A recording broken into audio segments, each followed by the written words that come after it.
My name is Nora, and on the night my sister Morgan got engaged, I realized that blood isn't thicker than water. It is just a convenient excuse for people to treat you like a second-class citizen while you are saving their world. I am 29 years old and my official title is Senior Cyber Systems Architect for a federal contractor, a job that requires a Tier 1 security clearance and a level of stress that would make most people's hair turn gray overnight. While Morgan spent her weeks debating between eggshell and chantilly lace for her bridesmaids' dresses, I had spent the last 36 hours locked in a windowless SF in Arlington, Virginia, clawing back control of a regional power grid from a sophisticated state-sponsored ransomware attack. When the crisis finally broke and the red alerts cleared, I didn't even have time to go back to my apartment in Bethesda to shower.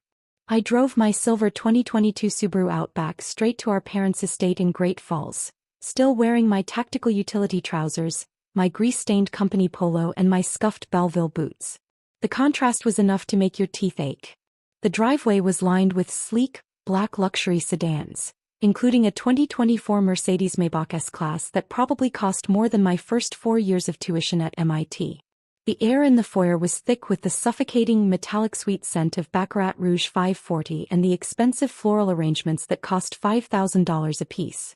I was standing there, my hands shaking slightly from a cocktail of adrenaline and too many cups of lukewarm 7-Eleven coffee, when Morgan glided over to me. She looked like a porcelain doll in a custom-tailored Vera Wang silk dress, her diamond engagement ring catching the light of the Swarovski crystal chandelier. She didn't hug me. She didn't ask if I was okay after being unreachable for 2 days. Instead, she leaned in close, her breath smelling of expensive Bollinger champagne, and hissed into my ear. "You are ruining the aesthetic, Nora. Take that filthy uniform outside or just leave. You are getting mud on the $14,000 Persian rug." I looked down at the hand-knotted silk rug beneath my boots, then back at my sister, who was already turning her head to give a dazzling practiced smile to a photographer from a local high society magazine. My father, a man who built his fortune on corporate law and who had never once understood why I chose a career in the trenches of national security over a comfortable desk job, walked past and didn't even meet my eyes. He just adjusted his gold Rolex Submariner and handed me his empty crystal tumbler as if I were part of the catering staff from Heirloom Catering. The injustice of it felt like a physical weight in my chest. To them, I wasn't the daughter who kept the lights on for 3 states. I was the messy, inconvenient sibling who didn't fit the curated image of a perfect family. I could hear the muffled sounds of a jazz quartet playing in the garden, the clinking of silverware against fine bone china, and the performative laughter of people who had never known a day of real work. The humiliation was sharp and cold, a stark reminder of the dynamic that had defined our lives since childhood. Morgan was the golden child, the debutante, the one whose every whim was a command. I was the one who fixed the broken routers, stayed up late studying encryption protocols, and learned that in this family, your value was measured by how well you could pose for a portrait. As I stood there, smelling of ozone server room dust, and the heavy burden of a world they would never understand, I realized that the $14,000 rug was the only thing in this house they truly cared about protecting. I looked at the smear of Virginia clay I had left on the pristine fabric and felt a strange, dark sense of satisfaction. I didn't belong in their curated gallery of wealth, and frankly I didn't want to. I turned on my heel, the heavy soles of my boots thudding against the marble floor, and walked out the front door without saying a single word to anyone. The cold night air hit my face, and for the first time in 2 days I felt like I could actually breathe. Sitting in the driver's seat of my 2014 Subaru Forester, I watched the reflection of the estate's outdoor floodlights dance off the dented front fender, a souvenir from a midnight drive to a secure facility during a blizzard 3 years ago. The interior of my car smelled like old upholstery and the lingering ghost of the Thai takeout I'd eaten over a keyboard at 3 a.m. I gripped the worn steering wheel, my knuckles white, as I looked at the grand entrance where my father's 2024 midnight black Mercedes-Benz S580 sat parked like a predatory shark. That car, with its $115,000 price tag and massaging Napa leather seats, was the physical manifestation of Harrison Mitchell's world. To him, status was something you bought and polished until it blinded everyone around you. He was a retired brigadier general who had transitioned into the lucrative world of private defense contracting, and he viewed life through the narrow lens of military precision and social hierarchy. In his eyes, my sister Morgan was the ultimate achievement, a socialite who moved through high society galas with the grace of a seasoned diplomat, her life meticulously documented in a feed of high-saturation Instagram posts that garnered thousands of likes from people who didn't actually know her. I was the glitch in his perfect system. My father treated my career as if I were a glorified secretary in a cubicle, often referring to my work as my little desk job whenever he introduced me to his associates. He had no concept of what a Tier 1 clearance actually meant or the fact that my fingers were the only thing standing between the country's infrastructure and total systemic collapse. While he was busy lobbying for multi-million-dollar hardware contracts over glasses of 18-year-old Macallan, I was in the digital trenches, fighting wars that would never make the evening news. My victories were silent, marked only by a line of green text on a black monitor or the quiet sigh of a cooling server rack. But to Harrison Mitchell, if a victory didn't come with a medal or a press release, it didn't exist. He didn't care that I spent my nights ensuring the very power grid that lit up his ridiculous mansion remained stable. He only cared that I arrived at his dinner parties looking like a Mitchell daughter, which apparently meant wearing 3-inch heels and pretending I didn't know how to bypass a firewall in under 90 seconds. The inequality of our existence was suffocating. He lived in a world of architectural perfection, where the lawn was manicured to a height of exactly 2 inches and every piece of furniture was a statement of power. I lived in the world of the real, where things were messy, broken, and required constant maintenance. He saw my faded Subaru and my practical utilitarian clothing as a personal insult to his legacy, a refusal to play the role he had scripted for me. But I'm getting ahead of myself because the true depth of his disdain didn't fully hit me until I saw him standing on the patio, silhouetted against the glow of the outdoor heaters that cost more to run for an evening than my monthly grocery bill. He looked at me through the glass, his face set in that familiar mask of disappointment, and I knew that in his mind, I was nothing more than a functional disappointment. He didn't see a daughter who had just saved the eastern seaboard from a blackout. He saw a girl with unbrushed hair and mud on her boots who was threatening the carefully curated aesthetic of his evening. To them, I was just background noise, a necessary but unsightly tool that was best kept out of sight when the important people were talking. The bitterness of that realization tasted like the cold dregs of the coffee I'd been drinking all day, a sharp reminder that in the House of Mitchell loyalty was a brand and I was simply off-trend. The sky finally broke open, drenching the parking lot of the Rivercrest Country Club in a cold, relentless Virginia rain that blurred the edges of the manicured landscape. I had just reached my Subaru, the handle cold and slick in my hand, when the heavy thud of a luxury car door closing echoed through the damp air. It was Julian Morgan's brand new fiancé, stepping out from his 2023 graphite gray BMW M8 with a predatory kind of grace that made the hair on my arms stand up.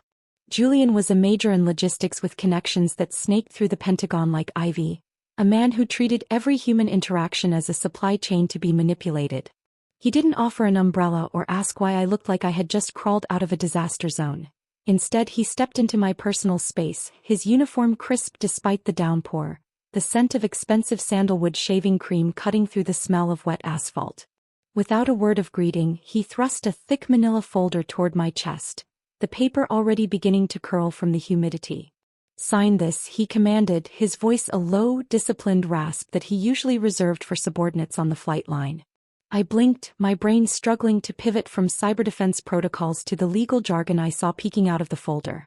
It was a transfer of deed and title for the $212,000 inheritance left to me by our grandfather, a man who had actually respected my grit. Julian explained with a chilling lack of empathy that they were closing on a 5-bedroom colonial in a gated community in Great Falls, a property priced at $2.4 million, and they needed my liquidity to finalize the down payment.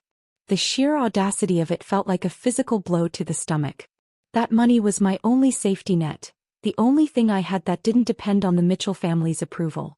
When I found my voice and told him to go to hell, his expression didn't even flicker with anger.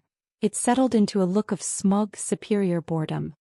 He leaned against the frame of my dented Subaru, and as he shifted his weight, the street lamp caught the polished face of his $82,000 Patek Philippe Calatrava. The gold glinted mockingly at me, a symbol of a world where everything including loyalty was for sale. "Sign it, Nora, or I will have you reassigned to a dead-end logistics post in Minot, North Dakota, by 0800 Monday morning," he whispered, his eyes locking onto mine with a terrifying vacancy. He knew exactly which buttons to press, mentioning that he had the reach within the personnel command to bury my career in a windowless basement where I'd be counting thermal blankets instead of defending the nation's infrastructure. To him, my life's work was just a bargaining chip, a nuisance to be cleared away so he and Morgan could have their perfect colonial house with the white picket fence. I stood there in the pouring rain, the water soaking through my company polo and chilling me to the bone, realizing that my sister hadn't just found a husband, she had found a mercenary. The rain continued to lash down, drummed against the roof of my old car, as I looked at the man who was threatening to dismantle my entire existence for the sake of a better mortgage rate, and for the first time in my life I felt a cold, digital precision settle over my heart.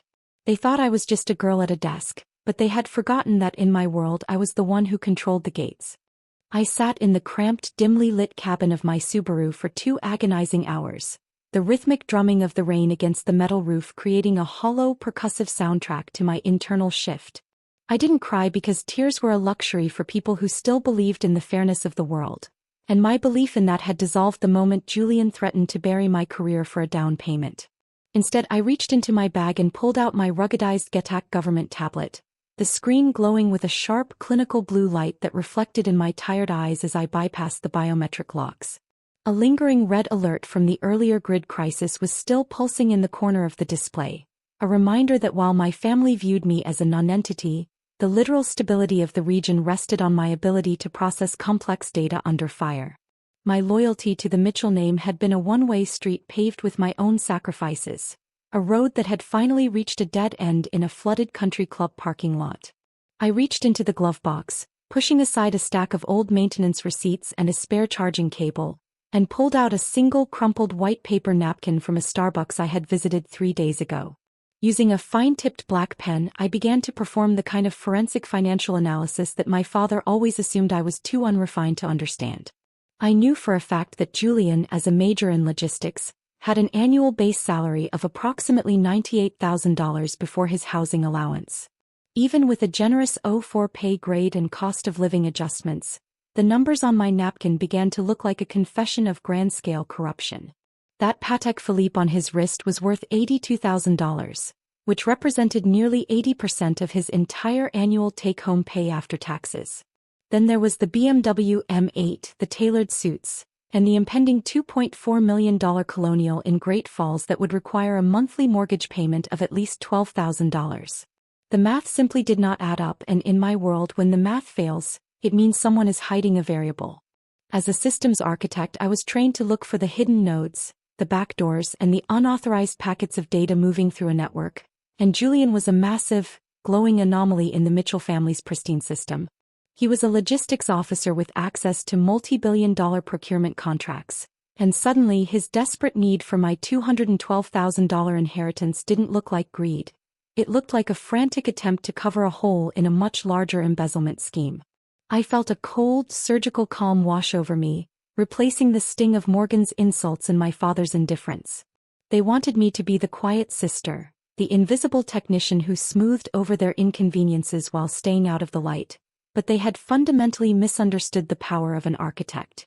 I began to realize that I wasn't just a victim of their narcissism. I was the only person with the specific set of skills required to dismantle the very foundations of their arrogance. I looked at the red alert on my screen, then at the manila folder Julian had left on my passenger seat, and I started to map out the connections. If Julian was using his position to skim from defense contracts, and my father was the contractor receiving those funds, then the entire Mitchell legacy was built on a house of cards that was waiting for a single well-placed gust of wind. I wasn't going to sign the paper, and I wasn't going to North Dakota. I was going to use every Tier 1 tool at my disposal to audit their lives until there was nothing left but the truth. Family is supposed to be the people who protect you when the world goes dark. But as I sat in the rain, I decided that family was also the people who stayed when the truth finally came out, and I knew that by the time I was finished I would be the only one left standing. The next morning, the sun rose over the Potomac with a cold, blinding clarity that matched my resolve, but I didn't head toward my usual secure facility in Arlington. Instead, I bypassed every standard reporting protocol and drove deep into the industrial outskirts of Alexandria to meet a ghost auditor named Elias, a man whose existence was scrubbed from official directories but whom I had saved from a professional execution during a catastrophic 2022 security breach. We met in a sterile, windowless office tucked behind a nondescript dental clinic, a space that smelled perpetually of industrial floor wax and the ozone tang of old toner. There were no windows to mark the passage of time, only the hum of a high-end air filtration system and the flickering fluorescent lights that cast a pale, sickly glow over the stacks of hardware. For 14 grueling hours, we sat in ergonomic chairs that felt like stone, our eyes straining against the blue light of 3 different encrypted monitors as we began to pull the thread I had found in the rain. I used my administrative privileges to access the deepest layers of the procurement logs, dragging over 1,200 pages of digitized records into a custom-built analytical engine I had coded myself. As the data began to populate, the scale of the rot became undeniable, revealing a pattern of inflated contracts where a shipment of standard-issue tactical gear worth $400,000 was billed to the taxpayer at $1.2 million. My fingers flew across the mechanical keyboard, the rhythmic clicking sounding like gunfire in the quiet room as I began to cross-reference Julian's digital signature with these anomalous transactions. We found the shell companies first, entities with names like Blue Ridge Logistics and Meridian Strategic Partners, which existed only as P.O. boxes in Delaware and lacked any physical infrastructure or employees. From there, it was a simple matter of tracking the digital breadcrumbs of wire transfers that bounced through a series of intermediary banks before settling into offshore accounts in the Cayman Islands. Every single trail, every diverted dollar and every falsified invoice led back with surgical precision to Harrison Defense Solutions, my father's primary firm. It wasn't just a small-time embezzlement scheme. It was a sophisticated, multi-year operation where Julian used his military authority to approve the orders, and my father's company laundered the excess through a web of fraudulent subcontracts. I watched the graphs on my screen bloom with red lines connecting my future brother-in-law to my father's secret wealth, realizing that the $82,000 Patek Philippe and the $2.4 million Colonial were paid for by the very government I had spent my life defending. The sheer arrogance of it was staggering, a betrayal of the uniform my father used to wear and the security clearance I currently held. Elias sat back, his face a mask of grim professional respect, as the final piece of the puzzle clicked into place on the screen. The silence in that windowless office was heavy with the weight of what I was holding. A digital bomb that would effectively incinerate the Mitchell family name and send the 2 men I was supposed to look up to into a federal penitentiary. I stared at the names on the screen, Harrison Mitchell and Julian Vance, seeing them not as my family but as high-level security threats that needed to be neutralized. I felt no hesitation, only a cold, mechanical necessity to complete the task I had started. I had spent my career protecting systems from external predators, never realizing that the most dangerous viruses were the ones living under my own roof. I reached into my bag and pulled out an encrypted thumb drive, the brushed metal casing cold against my palm, and began the process of exporting the evidence. The download bar crawled forward with agonizing slowness, a tiny green line representing the end of my sister's social standing and the beginning of my father's ruin. By the time I stepped back out into the cool evening air, the smell of old toner was gone, replaced by the scent of ozone and the realization that the architect was finally ready to tear the building down. The retaliation was swift, calculated, and executed with the cold-blooded efficiency of a man who had spent 30 years mastering the art of the preemptive strike. My father didn't wait for me to make a move. He attempted to bury me under the weight of my own career before I could even open my mouth. By Thursday morning, a formal fitness for duty report had been filed against me, a document that carried the lethal weight of a death warrant in the world of high-level security clearances.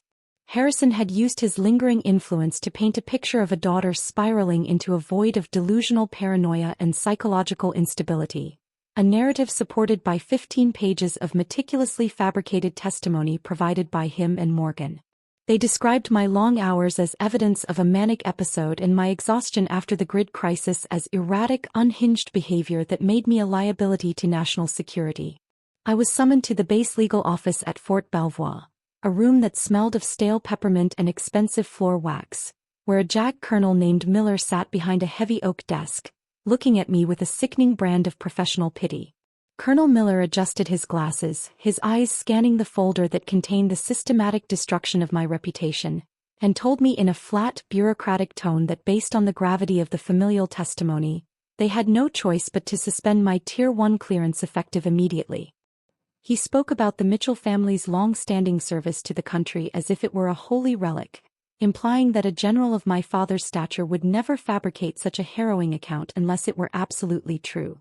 My heart should have been pounding, my breath should have hitched, but instead, I felt a strange, crystalline calm as I reached into my slim leather briefcase. I didn't beg for my career, and I didn't offer a single word of defense against my sister's lies about my mental state. I simply pulled out a single high-resolution printout, a digital snapshot of a wire transfer for $450,000 that had originated from a shell company called Blue Ridge Logistics and landed directly into the private mortgage account of a certain Colonel Miller just 3 months prior. I watched the color drain from his face in real time, the healthy military tan turning into a shade of dusty gray that matched the filing cabinets behind him.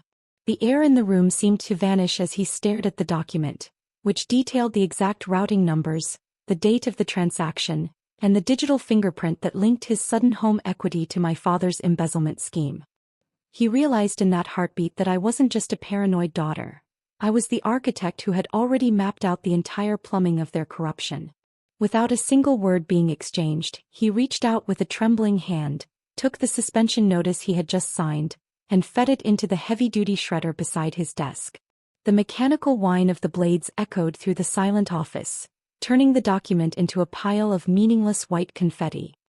He didn't look at me again as he cleared his throat and told me that there had been a clerical error and that my fitness for duty was no longer in question. I stood up, the silence between us heavy with the unspoken reality that I now owned a high-ranking legal officer of the United States Army. As I walked out of the sterile office and back into the bright Virginia sunlight, I realized that my father's attempt to bury me had only succeeded in handing me the final shovel. He had assumed I would play by the rules of the system he helped build, forgetting that I was the one who knew how to rewrite the code of that system from the inside out. Morgan's aesthetic and Harrison's legacy were now balanced on a knife's edge, and I was the only one holding the blade. I climbed into my Subaru, the engine humming with a steady, reliable rhythm that stood in stark contrast to the crumbling lives of the people I used to call family. The hunt was no longer a defensive maneuver. It was a full-scale digital siege, and I was about to turn the lights out on the Mitchell dynasty for good. The grand ballroom of the Ritz-Carlton in Tyson's Corner was a temple of excess, a sprawling expanse of gold leaf white marble, and the suffocating scent of $60,000 worth of imported Casablanca lilies and white hydrangeas. 400 guests, the absolute elite of the military-industrial complex and Northern Virginia high society, sat at round tables draped in floor-length silk linens, picking at a 12-course degustation menu that featured everything from Wagyu carpaccio to gold-flecked lobster bisque. The air was thick with the low hum of powerful men discussing multi-billion-dollar defense appropriations and the shimmering rustle of designer gowns that cost more than a mid-sized sedan. At the center of it all, bathed in the surgically precise glow of a $100,000 lighting rig, stood my sister Morgan. She looked ethereal, a masterpiece of curated perfection in a $9,000 Vera Wang gown of ivory-pleated silk that moved like liquid light every time she shifted her weight. She was on stage to receive the annual Mitchell Family Award for Community Service, a trophy of heavy auriferous crystal that caught the light and shattered it into 1,000 tiny rainbows across the room. As she stepped up to the mahogany lectern, she adjusted the vintage Cartier diamond clips on her ears and leaned into the microphone with a practiced, humble grace that she had spent her entire life perfecting. She looked out at the sea of generals, senators, and CEOs, her gaze eventually finding me where I sat in the very last row, tucked away near the service entrance like an embarrassing secret. She didn't scowl. Instead, she softened her features into a mask of heartbreaking maternal pity. "Family is about carrying those who can't carry themselves," she said, her voice amplified by the state-of-the-art Bose sound system until it filled every corner of the ballroom. She paused for a calculated heartbeat, letting the silence hang heavy with the implication that I was the burden she was so bravely lugging uphill. It was a masterclass in character assassination, a public declaration that I was the unstable, broken sister who required their collective charity and silence. I could feel the eyes of the entire military brass turning toward me, their expressions shifting from curiosity to that shallow, distant sympathy people reserve for the terminally ill or the mentally shattered. The injustice of it was a cold, sharp blade twisting in my gut, especially since I knew that the very dress she was wearing and the champagne the guests were sipping had been bought with the stolen equity of the American taxpayer.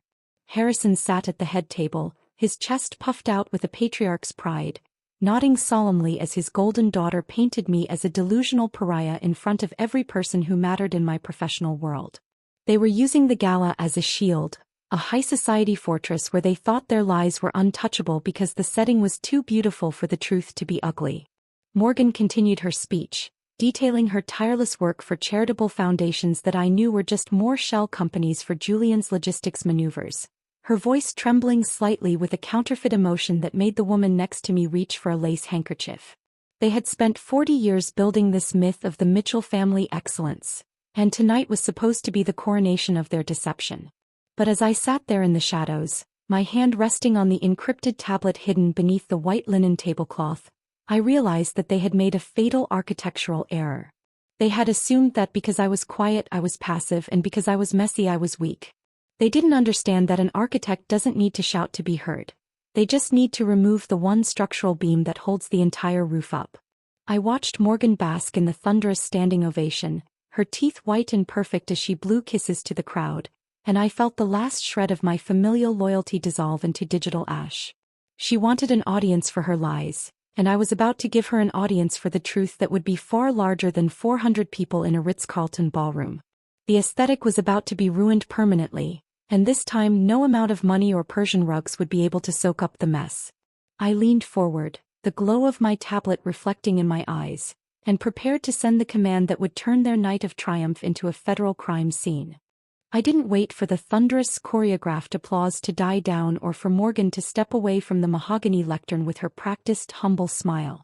I stood up from the shadows of the back row, my heavy boots thudding with a deliberate rhythmic finality against the plush Axminster carpeting as I navigated toward the elevated tech booth where 3 startled audiovisual technicians were managing the night's digital transitions.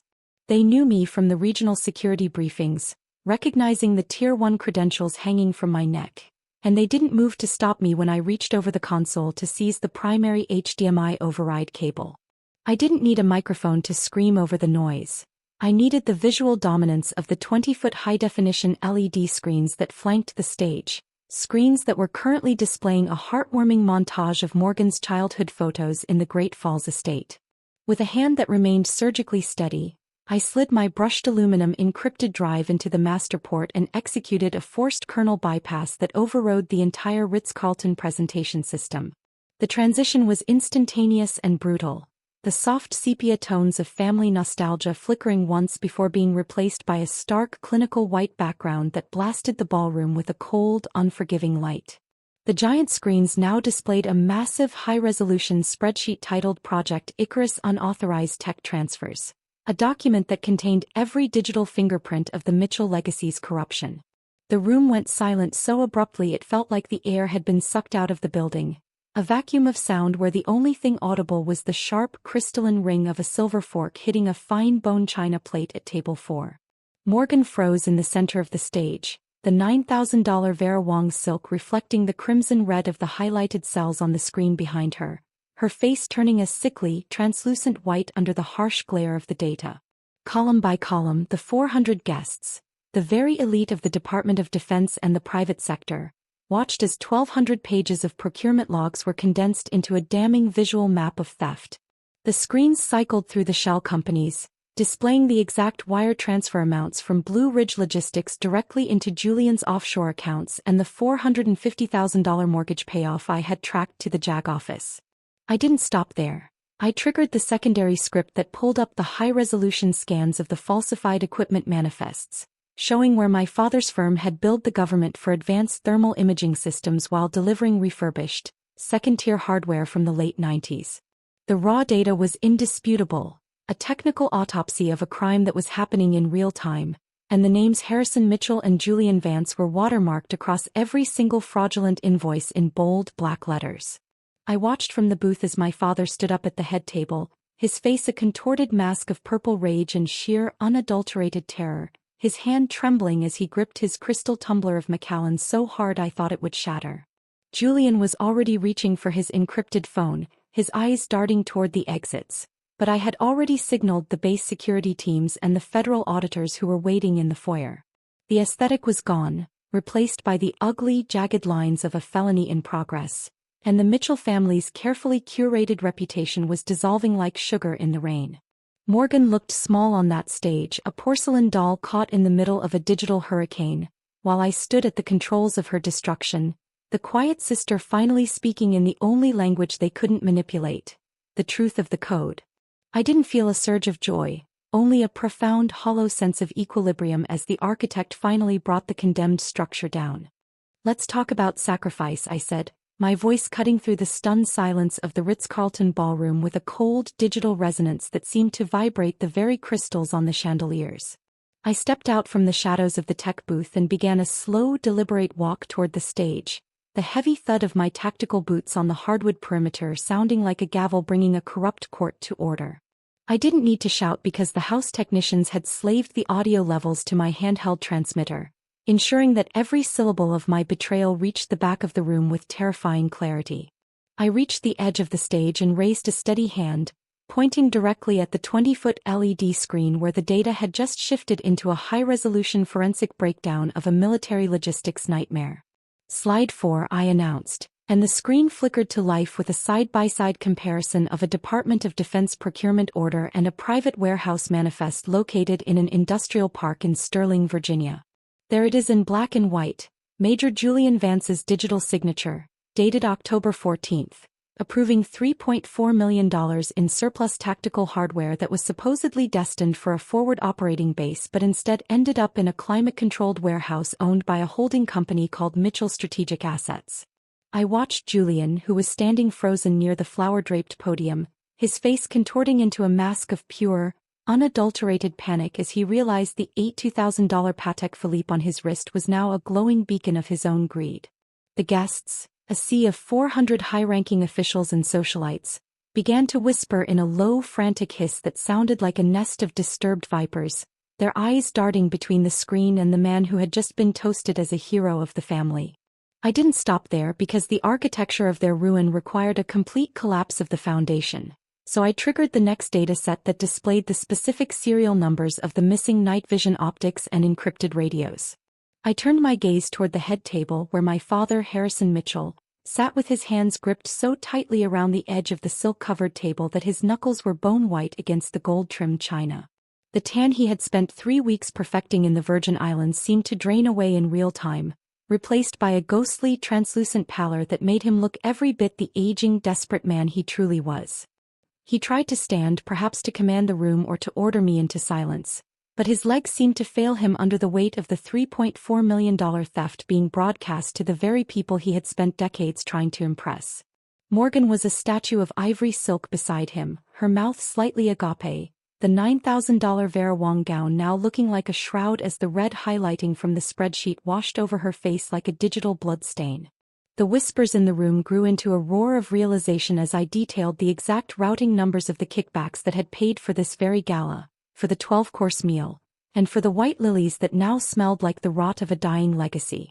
"You wanted to talk about family carrying those who can't carry themselves, Morgan," I said, looking her directly in the eyes while the cameras that were supposed to capture her triumph now broadcast her downfall to every connected device in the building. "But what you really meant was that you expected the American taxpayer to carry the weight of your vanity and Julian's ambition while I kept the lights on for a country you were busy stripping for parts." I stood at the center of the stage, the architect of a catastrophe they never saw coming, watching as the security teams I had alerted began to move through the service entrances. The aesthetic was finally, irrevocably shattered, and as the first pair of silver handcuffs glinted under the Swarovski spotlights, I realized that the only thing left of the Mitchell name was the cold, hard truth of the code I had written to destroy it. I stepped down from the platform with a stack of 50 physical dossiers I had prepared in the sterile silence of that windowless Alexandria office, moving along the front row of circular tables where the most powerful men in the room sat frozen like statues in a museum of failing legacies. I handed the heavy high-grade bond paper directly to a row of 3-star generals and senior undersecretaries, the ink still smelling faintly of the high-speed laser printer and the cold truth of forensic accounting. These weren't just accusations. They were certified bank statements from the offshore accounts I had unmasked, each page detailing the systematic draining of federal funds into the Mitchell family's private coffers. I turned back toward the stage, my voice amplified by the state-of-the-art house speakers that Morgan had intended to use for her victory lap, and I looked her directly in the eye while the crimson glow of the overhead spotlights caught the moisture beginning to pool in her perfectly made-up lashes. "Morgan, you stood here 5 minutes ago and told this room of distinguished leaders that I couldn't handle the pressure of being a Mitchell," I said, my tone as cold and precise as a line of perfected code. "But it turns out that you and Julian are the ones who couldn't even handle the scrutiny of a basic entry-level financial audit." I signaled the tech booth with a sharp nod, and the 20-foot LED screen behind her shifted to a high-resolution mosaic of receipts and jewelry appraisals that I had scraped from her private cloud storage. The screen displayed a damning correlation between a $120,000 donation meant for a veterans housing charity and a subsequent purchase at Harry Winston for a custom-set sapphire necklace that was currently draped around my sister's neck. The room watched in a state of collective horrified fascination as the data points connected the dots between her humanitarian facade and her personal jewelry collection, revealing that her entire lifestyle of philanthropy was nothing more than a laundered aesthetic. I saw Morgan's jaw tighten as she tried to formulate a defense, her mouth opening to offer one of the practiced silver-tongued excuses that had protected her for 3 decades, but her breath hitched in her throat with a wet, ragged sound. She just stood there in the center of the stage, the ivory Vera Wang silk shimmering under the harsh white lights, while her hands began to shake with such violent, uncontrollable tremors that the heavy aurifer's crystal award slipped from her manicured fingers. The sound of the crystal hitting the stage was like a gunshot, the award shattering into 1,000 jagged, glittering shards that skittered across the polished wood and sliced through the silence of the Ritz-Carlton ballroom. No one moved to help her, and no one reached out to offer the staged sympathy she had so cruelly directed at me earlier in the evening. My father remained slumped in his gold-trimmed chair, his head bowed as the generals in the front row began to flip through the bank statements I had provided, their faces hardening into the expressions of men who were currently calculating the years of federal prison time required for such a massive breach of trust. The lilies in the room seemed to wilt under the sudden shift in atmosphere, their scent turning from sweet to cloying as the reality of the Mitchell family's collapse settled over the 400 guests. I stood at the edge of the stage, the only person in the room who wasn't drowning in the wreckage, and I realized that the quiet sister hadn't just ruined the aesthetic.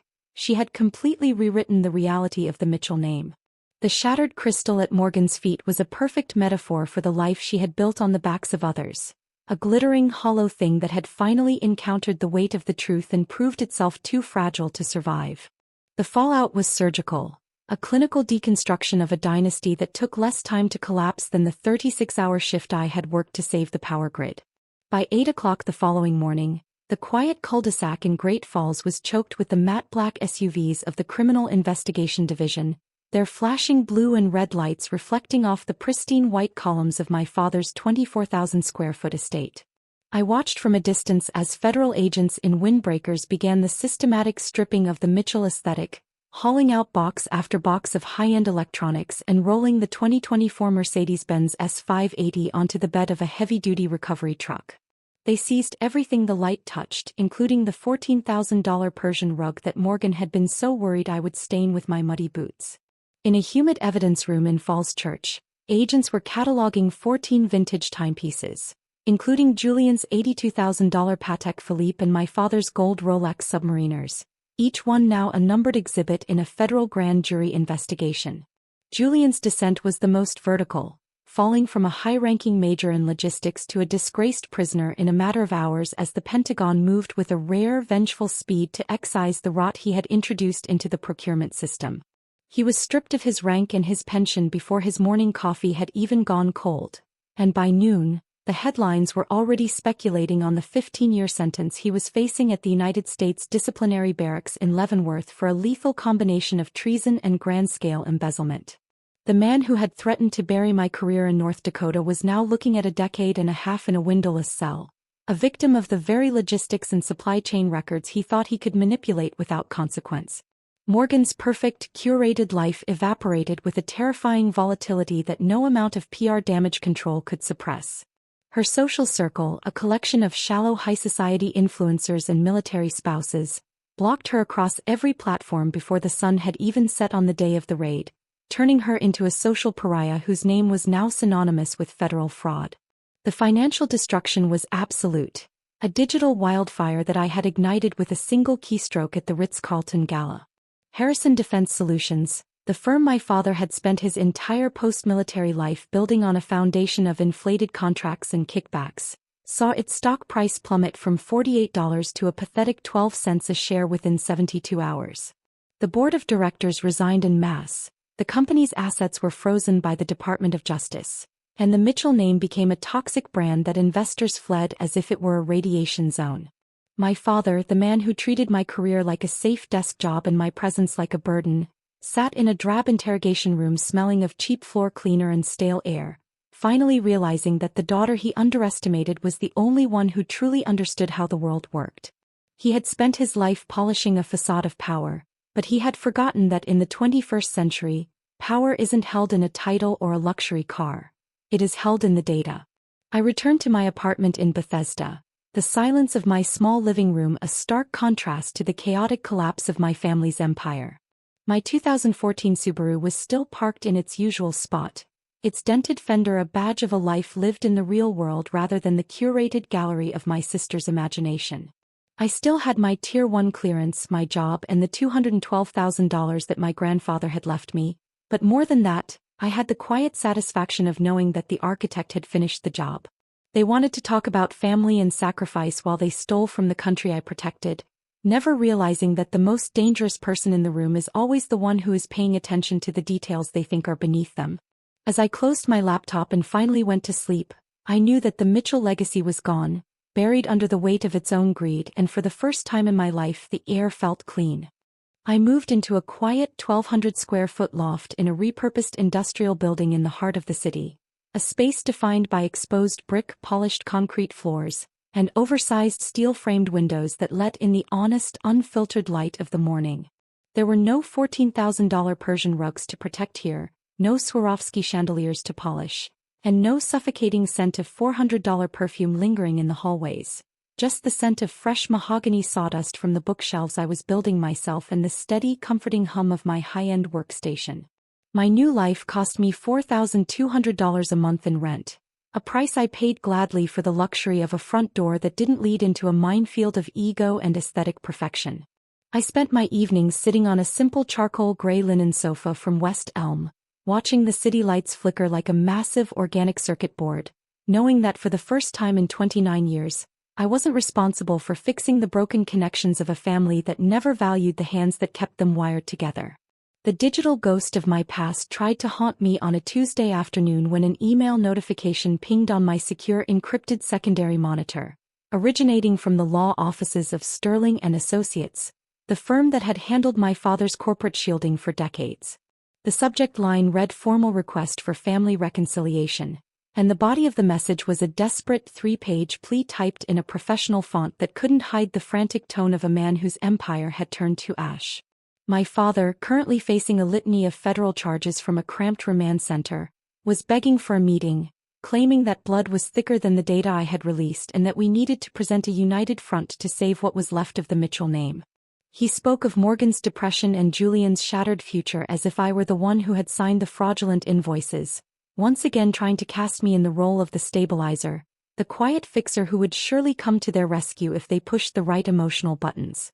I didn't even finish reading the second paragraph before my cursor hovered over the menu bar with a surgical, dispassionate precision that felt like the final line of a long-overdue script.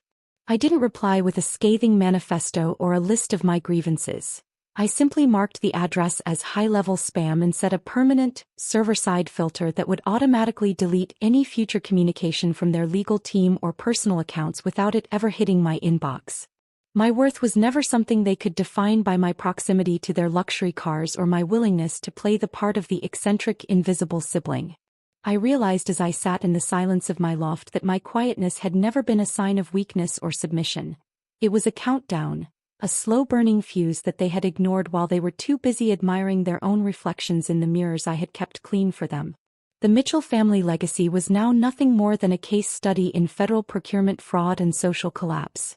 A cautionary tale discussed in hushed tones at the very country clubs where they once held court. I poured myself a glass of cold water, the simple glass heavy and solid in my hand, and looked out at the skyline I helped protect every single day with the code they considered a desk job. Family isn't the people who share your DNA while they plot to steal your future. Family is the peace you find when you finally stop letting toxic people use your hard work as a pedestal for their own vanity. I had spent my life as a systems architect building safety nets for a country and a family that didn't know how to appreciate them, but in the end I designed the only structure that truly mattered. A life where my silence was no longer a weapon but a shield. The lights of the city stayed on, the grid remained stable, and for the first time in my life so did I.